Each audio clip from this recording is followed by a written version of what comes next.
नारायणं नमस्कृत्यं नरं चैव नरोत्तमं देवी सरस्वती व्यासं ततो जयामुदीरयेत्। हरे कृष्णा। तो आप सभी वैष्णवों का बहुत बहुत स्वागत है। जैसे कि आप सभी को पता है कि मार्गशीर्ष मास चल रहा है। मार्गशीर्ष मास में हम आपके लिए विष्णु पुराण से कथा श्रृंखला लेकर आए हैं। तो प्रथम अध्याय का हमने श्रवण किया। आज का हमारा दूसरा अध्याय है। 24 तत्वों के विचार के साथ जगत के उत्पत्ति क्रम का वर्णन और विष्णु की महिमा। श्री पराशर उवाच। जो ब्रह्मा विष्णु शंकर रूप से जगत की उत्पत्ति स्थिति और संहार के कारण हैं तथा अपने भक्तों को संसार सागर से तारने वाले हैं, उन विकार रहित शुद्ध अविनाशी परमात्मा सर्वदा एक रस सर्व विजयी भगवान वासुदेव के विष्णु को नमस्कार है, जो एक होकर भी नाना रूप वाले हैं, स्थूल सूक्ष्म हैं, अव्यय कारण एक व्यक्त कार्य रूप तथा अपने अनन्य भक्तों की मुक्ति के कारण हैं। उन श्री विष्णु भगवान को नमस्कार है, जो विश्व रूप प्रभु विश्व की उत्पत्ति स्थिति और संहार के मूल कारण है। उन भगवान विष्णु को नमस्कार है, जो विश्व के अधिष्ठान है, अति सूक्ष्म से सूक्ष्म है, सर्व प्राणियों में स्थित पुरुषोत्तम और अविनाशी हैं, जो परमार्थता अति निर्मल ज्ञान स्वरूप है, किंतु अज्ञानवश नाना पदार्थ रूप से प्रतीत होते हैं, तथा जो काल स्वरूप जगत की उत्पत्ति और स्थिति में समर्थ एवं संहार करने वाले उन जगदीश्वर अजन्मा अक्षय अव्यय भगवान विष्णु को प्रणाम करके तुम्हें वह सारा प्रसंग क्रमशः सुनाता हूँ, जो दक्ष आदि मुनि श्रेष्ठों के पूछने पर पितामह भगवान ब्रह्मा जी ने उनसे कहा था।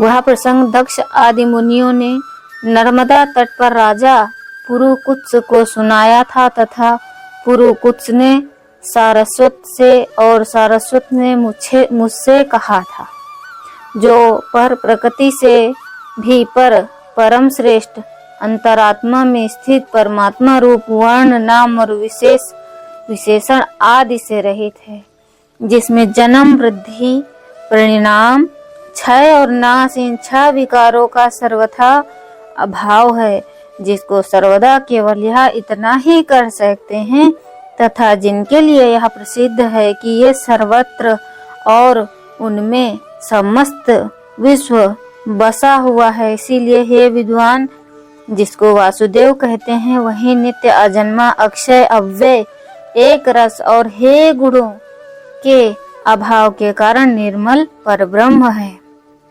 वही इन सब व्यक्त कार्य और अव्यक्त कारण जगत के रूप से तथा इसके साक्षी पुरुष और महाकारण काल के रूप में स्थित है।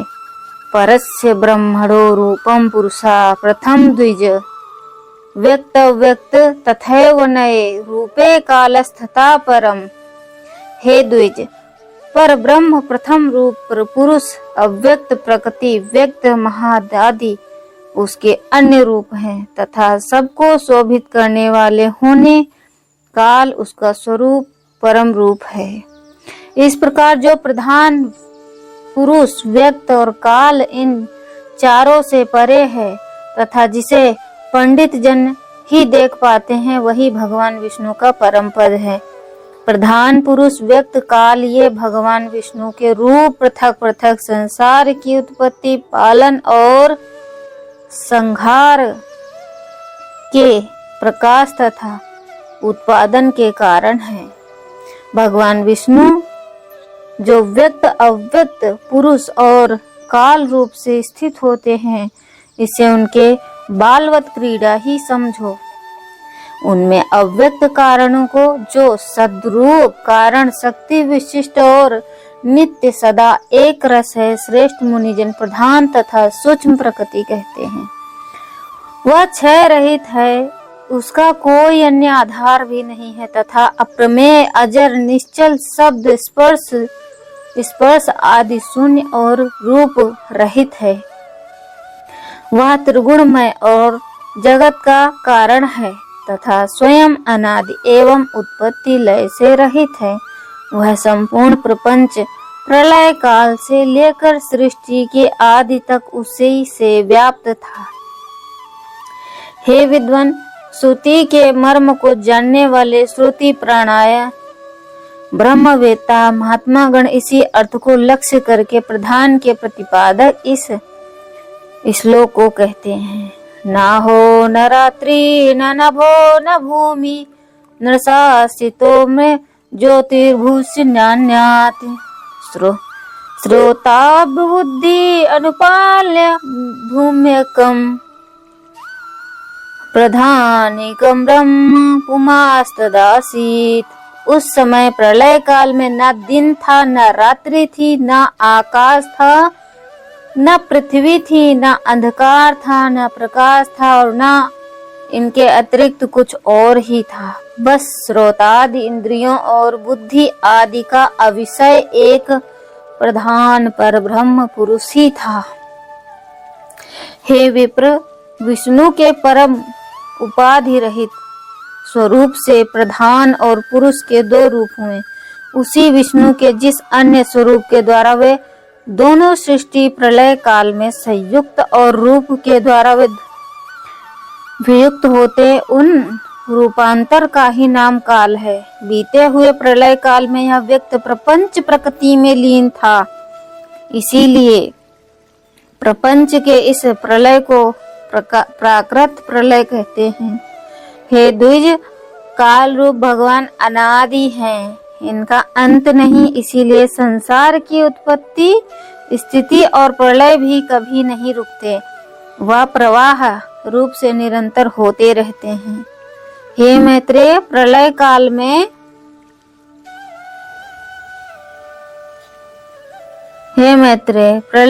में प्रकृति के साम्य व्यवस्था में स्थित हो जाने पर, पुरुष के प्रकृति में से पृथक स्थित हो जाने पर विष्णु भगवान का काल रूप प्रवत होता है। तदनंतर होने पर उस पर ब्रह्म परमात्मा विश्व रूप सर्वव्यापी सर्वभूतेश्वर सर्वात्मा परमेश्वर ने अपनी इच्छा से विकारी प्रधान और अविकारी पुरुषों में प्रविष्ट होकर उनको क्षोभित किया। जिस प्रकार क्रियाशील न होने पर भी गंध अपनी सन्निधि मात्र से ही मन को क्षुभित कर देता है, उसी प्रकार परमेश्वर अपनी सानिध्य मात्र से ही प्रधान पुरुष को प्रेरित करते हैं। हे ब्राह्मण, वह पुरुषोत्तम ही इनको क्षोभित करने वाले हैं और वे ही क्षुब्ध होते हैं तथा संकोच साम्य और विकास क्षोभ युक्त प्रधान रूप से ही स्थित हैं।